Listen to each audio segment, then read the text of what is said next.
বন্ধুরা সবাই কেমন আছেন? আশা করি সবাই ভালো আছেন। এই রমজান মাসে আমি আজকে আবারও আসছি আপনাদের মাধ্যমে, এবং আজকে অল্প কয়টা কথা বলবো আমাদের বাংলাদেশের উদ্দেশ্যে, এবং বিশেষ করে আমাদের যেই সুলতানা কামাল ওনার উপলক্ষে আমি আজকে কিছু কথা বলবো। সম্মানিত আমরা, বিশেষ কথা হচ্ছে আপনার সবচেয়ে বড় পরিচয় আপনি সুলতানা কামাল এবং আপনারা দুনু বোন গীতিয়ারা সুফিয়া কামাল।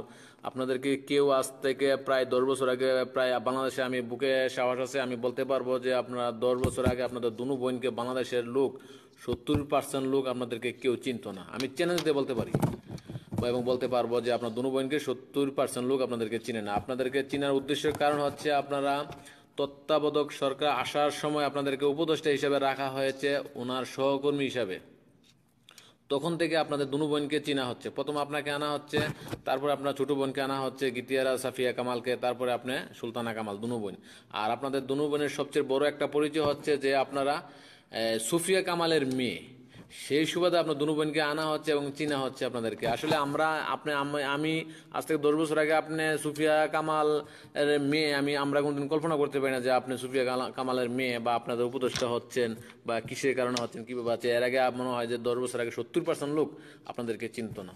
তো যা হোক, আজকে যে ভাস্কর্য নিয়ে আপনি কথা বলছেন যে এটা উঠালো কেন বা এটা বসালো কেন, এটা থাকলে সমস্যাটা কি, তা এটা না থাকলে মসজিদ থাকা দরকার নাই, আপনার মুখ থেকে এই ধরনের কথা আমরা আশা করি না বা এই ধরনের কথা আমরা শুনতে কখনো চাই না। যে আপনার যেহেতু আপনি একজন কবির মেয়ে, আর আপনার ওই সুফিয়া কামালের মেয়ে হিসেবে আপনাকে সম্মান করা হচ্ছিল লোকজন, কিন্তু আজকের পর থেকে আপনি সুফিয়া কামালের মেয়ে তো যতটুকু আপনি মান সম্মান কামাচ্ছেন, তার চেয়ে বেশি আপনি মান সম্মান, আপনি নিজের মান সম্মান ডুবাচ্ছেন। যে আপনার মতন একজন লোক এই কথাগুলা বলছেন যে ভাস্কর্য না থাকলে হাইকোর্টের সামনে মসজিদ থাকারও কোনো দরকার নাই।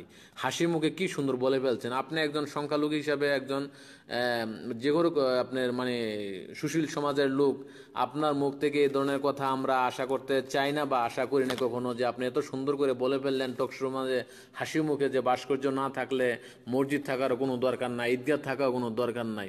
আমি বলতে চাচ্ছি আপনার উদ্দেশ্য করে যে সুফিয়া কামালের মেয়ে আপনি সুলতানা কামাল, এই মসজিদ আমাদের বেহেশতের একটা কর্মস্থান বা আমাদের বেহেশতের একটা জায়গা। ওইখানে নিয়ে আমরা আল্লাহকে ডাকি, আল্লাহকে অনেক ধরনের দোয়া পাঠ করি বা 5 ওয়াক্ত নামাজ পড়ি। ওইখানে আমরা বিভিন্ন ওয়াজ মাহফিল করি। ওইখানে তুলনা দিয়েছেন আপনি ভাস্কর্যর উদ্দেশ্য করে। আর ভাস্কর্যটা যদি এখানে থাকে তাহলে কি হবে? আমাদের দেশে কি কোটি কোটি টাকা আমদানি হবে? না এটা দিয়ে আমাদের কোটি কোটি টাকা লাভ হচ্ছে বা আমাদের দেশে অনেক উপকার হচ্ছে? না আমাদেরকে বেহেশতে নিয়ে যাবে ভাস্কর্য? আপনি এই কথাটা বিস্তারিত বলতে পারতেন যে আমার এই ভাস্কর্যটা কি আসে। এটা একটা ভাস্কর্য একটা গাছের মতন। গাছ তো অক্সিজেন দেয়, এটা তো কোনো অক্সিজেনও দিচ্ছে না, আমাদেরকে এটা সৌন্দর্য বাড়াচ্ছে। এটা একজন মূর্তি। এখন এক ভাই আমাকে বলছে যে আপনার একটা ছবি ল্যাংটা করে থয়ে দিবে, যে কেউ দেখবেন না, সমস্যা নাই, যে এটা তো কোনো ক্ষতি করে না। তো সেটা হচ্ছে অন্য ধরনের কথা। বিশেষ কথা হচ্ছে যে ভাস্কর্যটা থাকলে আমাদের দেশে কোনো ক্ষতি নাই।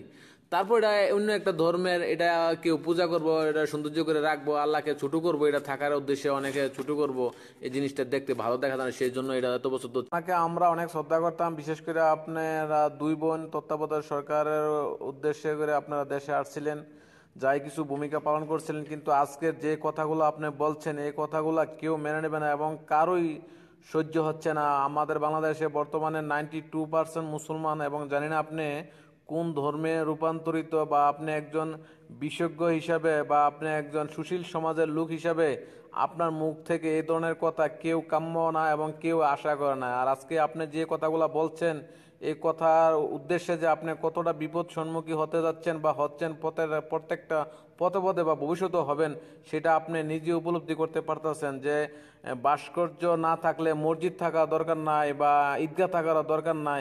হাসি মুখে কি সুন্দর বলে ফেলছেন।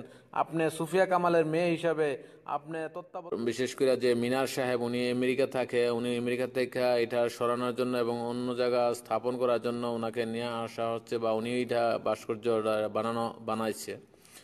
তো উনি নাকি বলছে যে ওনার মায়ের জন্য তো কষ্ট হয় নাই যে এইটার উঠাতে গিয়ে বা এটা ভাঙার জন্য যে কষ্ট উনি পেয়েছে, বা সবসময় দেখি উনি কান্নার ভাব এবং কান্নার মুখী সবসময় আছেন। তো আমি ওনাকে উদ্দেশ্য করে বলতে চাচ্ছি যে উনি এই জিনিসটা কি ওনাকে ভাত দিবে না বেচতে নিয়ে যাবে, না ওনাকে অনেক কোটি কোটি টাকা এটার দ্বারা উনি মানে আমদানি করতে পারতেছে, যে যদি হাইকোর্টের সামনে থাকার কারণে। এই জিনিসটি আসলে কেউ উপলব্ধি করে না। এটা কি আমাদেরকে কোনো কাজে আসতেছে? কোনো কাজে আসে না। আর বিশেষ করে সুলতানা কামাল উনি বলতে সাম্প্রদায়িকতা মুক্ত, তার মানে কি সাম্প্রদায়িক সম্প্রীতি সব থাকবে। তাহলে এই মূর্তিটা একটা সাম্প্রদায়িক সম্প্রীতি সব থাকবে। তাহলে এই মূর্তিটা একটা সম্প্রদায় হিসা মারি তার কোয়ালে সব থাকবে। তাহলে এই মূর্তিটা একটা সম্প্রদায় জুতার মাইর খেয়েছিস কখনো? জুতার মাইর খেয়েছিস কখনো? মুক্ত, তার মানে কি সাম্প্রদায়িক সম্প্রীতি সব থাকবে। তাহলে এই মূর্তিটা একটা সম্প্রদায় ভালো যা বুঝছস, ভালো না হইলে এই জুতার বাড়ি খাবি।